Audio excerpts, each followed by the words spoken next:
Bienvenue sur ce live quotidien, j'espère que vous allez bien, je suis trop contente de vous retrouver encore aujourd'hui. Je me suis mis en mode cocooning parce qu'il fait froid, je sais pas chez vous, mais moi, entre la pluie, les rayons de soleil, mais en tout cas la température chute. Et j'ai besoin de cocooning, voilà, d'où le super sweat bien enveloppant.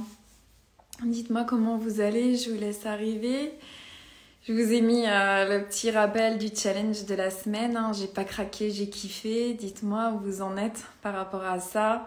J'ai vu que pas mal d'entre vous souhaitaient participer, donc pensez-y. Mettez la petite photo et le hashtag j'ai pas craqué, j'ai kiffé. Et taguez-moi surtout, hein, @Emily-du8Garel. Je vous rappelle rapidement ce challenge. L'idée, c'est vraiment d'aller dans le kiff culinaire. Alors évidemment, on n'est pas dans la grande gastronomie, tout ça. Mais l'idée, c'est un peu de changer la fameuse coucou, le club des entrepreneuses qui est derrière le club.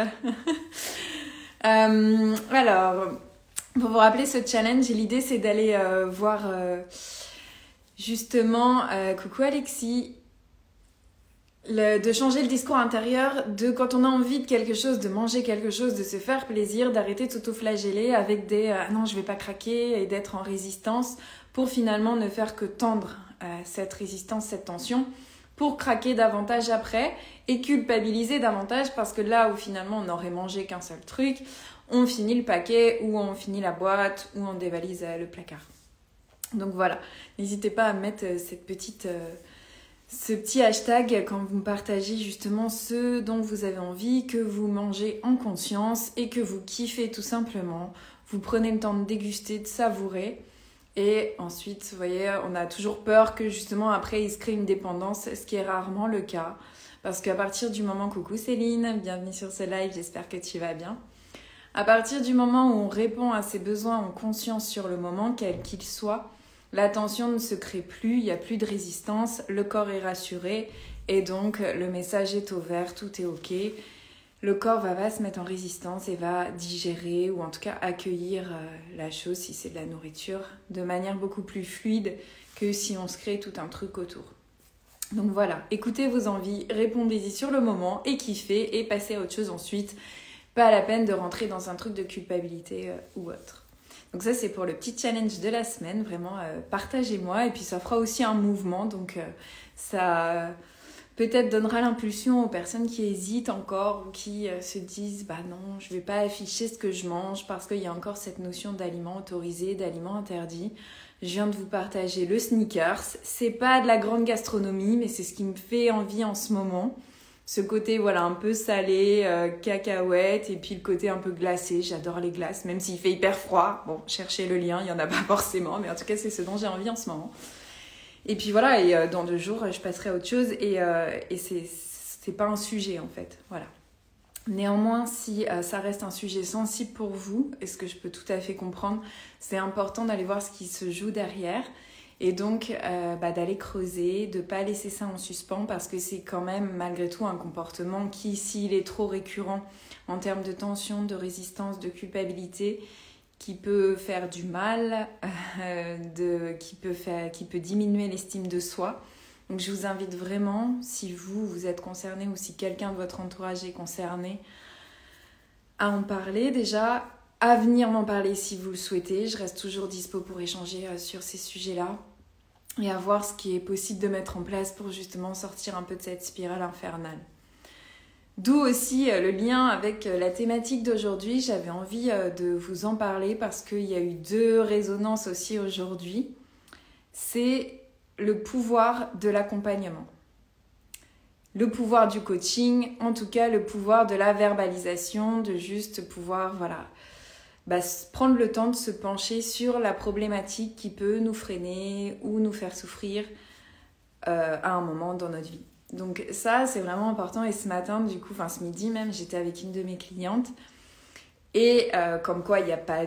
on est un être... on est dans toute notre entièreté, notre complétude. Et au final, pendant toute la session, on a parlé globalement de sa relation de couple et des prises de conscience qu'elle venait d'avoir. Donc c'est ça aussi que j'adore dans justement ce que je fais, c'est que la nourriture va être un indicateur, la relation à la nourriture va nous alerter de quelque chose qui n'est pas forcément aligné. Et finalement, on va ouvrir ensuite le champ des consciences sur d'autres domaines de vie, qui soient personnels, professionnels, sentimentaux, affectifs, même plus traumatiques, de l'enfance ou autre. Mais du coup, c'est ça qui est intéressant. C'est comme si la nourriture, le comportement alimentaire était le couvercle et qu'on allait ouvrir et voir tout ce qu'il y avait à l'intérieur. Et du coup, c'était magique de voir que finalement, en 1 heure, là au début où en plus elle revenait d'un voyage, donc ça s'était super bien passé, elle s'est retrouvée elle-même, mais qui dit aussi se retrouver avec soi, dit coucou Raphaël, j'espère que tu vas bien. Forcément de se poser les questions qu'on ne se pose pas forcément d'habitude, ou en tout cas qu'on ne prend pas le temps d'approfondir. Et on est venu des questionnements sur son couple, et finalement rien que de verbaliser et justement d'aller moi par ma perception, par la vision de ce qu'elle m'amenait, de ce que je pouvais lui renvoyer, et bien finalement elle a pu faire un pas de côté et changer un peu de perception. Et c'est là où c'est génial, parce que quand on est dans son raisonnement, dans ses habitudes, on n'a pas forcément le pouvoir d'aller justement une couche en dessous, ou en tout cas d'aller un peu pousser les murs justement, ou ouvrir un peu les œillères. C'est normal, on est dans notre quotidien. Et du coup, on peut, il y a le mental qui va venir là se rappeler à nous, et du coup ramener toutes les peurs. Oui, mais si tu prends cette décision, attention, tu risques de perdre ci, de perdre ça, etc. Donc, c'est pour ça que je parlais du pouvoir de l'accompagnement. La magie de l'accompagnement, c'est ça en fait, c'est de pouvoir verbaliser, se sentir en tout cas dans un moment de confiance, se sentir bien, de s'autoriser à aller voir ce qui peut un peu déranger, justement. Et là où elle me disait, ces derniers temps, j'aime bien manger parce que ça me sécurise, et forcément il y a une situation qui est inconfortable. Donc c'est ça qui est assez subtil, c'est que finalement l'alimentation peut être autant ennemie qu'amie, c'est qu'en fait elle va venir aussi dans certains moments nous rassurer, nous dire là il y a un truc qui est pas confortable à traverser, j'ai pas encore les moyens forcément de tout régler, donc je me rassure comme je peux. Donc il y a plein de significations encore, là on peut trouver, c'est vraiment propre à chacun, mais c'est pour vous donner un petit peu le contexte de ce midi. Et justement ma cliente m'a dit que mine de rien, avec tout le travail qu'on avait fait depuis plusieurs mois, justement, là où au début, elle aurait peut-être justement fait une crise d'hyperphagie ou des compulsions, etc. Mais là, en fait, elle a mangé peut-être un peu plus au repas, mais il n'y avait pas du tout ce besoin d'aller compulser, parce qu'elle était beaucoup plus à même d'exprimer ce qu'elle ressentait. Et d'ailleurs, elle s'est même confiée à ses proches par rapport à la situation qu'elle traverse. Et ce qui était vraiment magique, c'est de voir qu'en 1 heure, finalement, là où elle est arrivée dans un état d'énergie complètement down, voire au négatif, elle est repartie beaucoup mieux en fait, très bien, et elle se sentait mieux, et il y avait des perspectives qui s'étaient ouvertes. Donc du coup, pour moi, c'était vraiment... j'étais ravie de la voir à la fin beaucoup mieux, beaucoup plus apaisée et sereine pour entamer la semaine à venir. Donc ça, c'était vraiment génial. Et deuxième expérience tout à l'heure aussi, où justement il y avait une jeune femme qui était dans une situation un peu conflictuelle, avec des retours qu'elle avait eus sur les réseaux sociaux, des choses pas forcément faciles liées à l'image de soi, l'estime de soi, etc. Et pareil, en 1 heure finalement, de questionnement, de poser les choses, de coaching, d'accompagnement, de perception, on a pu changer cet angle, et juste changer sa perception de la situation, et du coup abattre un petit peu un mur, ou en tout cas quelque chose qui la bloquait ou la faisait voir de manière un peu d'une seule manière. Donc elle se sentait beaucoup mieux à la fin, et en trouvant des solutions. Donc vraiment c'est ça. Et en fait finalement, pour revenir au poids, et ce que je tenais à illustrer, c'est que souvent, là j'avais encore une cliente la semaine dernière qui pensait que ça allait demander des efforts de perdre du poids, qu'elle était prête à faire ces efforts-là, et je lui ai dit mais en fait l'effort il n'est pas dans la perte de poids, parce que le poids va juste être la conséquence du bien-être. Donc, à partir du moment où je commence à me sentir mieux, coucou Sandrine, bienvenue sur ce live.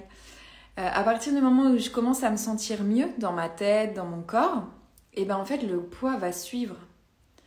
Donc l'effort, il n'est pas dans la perte de poids. L'effort, il est en amont dans à partir de quand je décide de sortir de mes conditionnements en fait. L'effort, il est là. C'est sortir de mes conditionnements, de mes habitudes, de mes perceptions habituelles qui me bloquent ou qui jusque-là ne m'ont pas aidé à avancer. Donc ça va être vraiment ce travail de déconditionnement qu'on fait en accompagnement, en coaching, pour aller casser tout ça. Et alors quand je dis casser, c'est pas tout à fait exact, parce que toutes ces structures-là nous servent. L'idée, c'est pas d'aller faire un strike dedans, mais c'est d'assouplir déjà et vraiment d'aller justement changer ou changer celles qui nous conviennent plus. Donc c'est aller faire un tri un petit peu dans tout ça pour refaire un peu page blanche, ou en tout cas de nettoyer un peu tous les réflexes, les automatismes qu'on peut avoir, et avoir une nouvelle perception pour aller plus facilement vers l'objectif que je souhaite atteindre. Et ça, c'est vraiment magique grâce au coaching. Autant tout ce qui est psychothérapie, psychologie, etc., ça permet de comprendre le passé, que le coaching, c'est ok, j'ai compris, mais maintenant qu'est-ce que je fais et comment j'avance et comment justement je continue d'aller vers mon objectif. Donc c'est ce qu'on a pu faire, et c'était vraiment chouette de voir qu'à la fin elle se sentait super apaisée et avec d'autres perspectives pour des petites actions à mettre en place et de continuer d'avancer. Et finalement le coaching, l'accompagnement, ça me fait penser un peu à une porte qu'on voit fermée devant soi en fait, et on peut rester devant en se disant elle est fermée, je peux pas rentrer. Sauf qu'à partir du moment où une personne vous ouvre cette porte, finalement, vous voyez bien que vous pouvez rentrer et aller voir ce qu'il y a derrière. Sauf que la personne qui potentiellement est le coach ou l'accompagnant, elle peut ouvrir que si vous frappez à la porte. Sinon, elle ne peut pas deviner que vous êtes derrière. Donc, c'est un petit peu cette image, j'aime bien, parce que du coup, c'est la subtilité entre justement, il y a des solutions, mais je ne les vois pas forcément parce que la porte est fermée, mais j'ai juste à toquer pour voir qu'il y a peut-être une solution et que quelqu'un peut m'aider. Et quand je dis coach derrière la porte ou accompagnant, ça peut très bien être une amie, un proche, pas forcément limité. Mais l'idée, c'est de faire ce petit pas, de pas se résigner, de pas rester bloqué quand il y a quelque chose qui nous immobilise, qui nous challenge, qui nous freine. Parce que souvent, il y a des solutions. Et même si on ne les connaît pas encore, ça vaut vraiment le coup de tenter et d'aller voir... Au pire, vous restez dans la même situation. Au mieux, vous avancez, vous passez à autre chose. Voilà pour le partage du jour. J'espère que ça vous aura parlé. En tout cas, si vous avez des questions, n'hésitez pas. Pour les personnes qui regarderont en replay, comme d'habitude, mettez-moi le petit hashtag replay sous cette vidéo. Et partagez-moi vos ressentis, vos questions. Ce sera avec plaisir que je vous répondrai. Et puis sinon, on se retrouve aussi sur le challenge de la semaine. Partagez-moi vos kiffs culinaires avec le petit hashtag j'ai pas craqué, j'ai kiffé. Taguez-moi aussi, @Emily-du8Garel. Et je vous retrouve demain. En attendant, je vous souhaite une très belle soirée. Je vous embrasse.